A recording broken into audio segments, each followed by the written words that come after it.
தாருல் இஸ்லாம் உறவுகளே, அல்ஹம்துலில்லா. இமாம் மகள் திருமணத்திற்குன்னு ஒரு வீடியோ போட்டிருந்தேன். அல்ஹம்துலில்லா, நிறைய நபர்கள் கொடுத்து உதவி இருக்கீங்க. அந்த இமாம் யார் அப்படின்றது இன்ஷா அல்லாஹ் அவருடைய பேரும் நான் சொல்ல முடியாது, அதே மாதிரி அவருடைய முகத்தையும் நான் காட்ட முடியாது.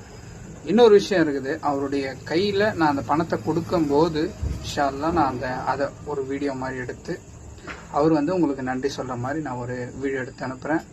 ஏன்னா எந்த அளவுக்கு நம்ம கொடுத்து உதவுறது நமக்கு நன்மையோ, அதே மாதிரி அந்த நபர் யாருன்னு தெரியாம ரகசியமா கொடுக்கறது அது அதை விட ரொம்ப முக்கியமானது. சரி, இன்ஷா அல்லாஹ். கடலை பற்றி கூறும்போது ஒரு அலை இன்னொரு அலையோடு மூடுகிறது. உங்களுடைய கைகள் கூட தெரியாத அளவிற்கு இருள் கடலில் சூழ்ந்திருக்கும் என்று அல்லாஹ் ஒரு இடத்துல குர்ஆன்ல கூறுகிறான். அது எந்த ஆயத் என்பதுதான் இன்றைக்கான கேள்வி. இந்த ஆயத் ரொம்ப சுவாரஸ்யமா இருக்கும். இன்ஷா அல்லாஹ் அதை முழு ஆயத்தா பதிவு செய்யுங்க.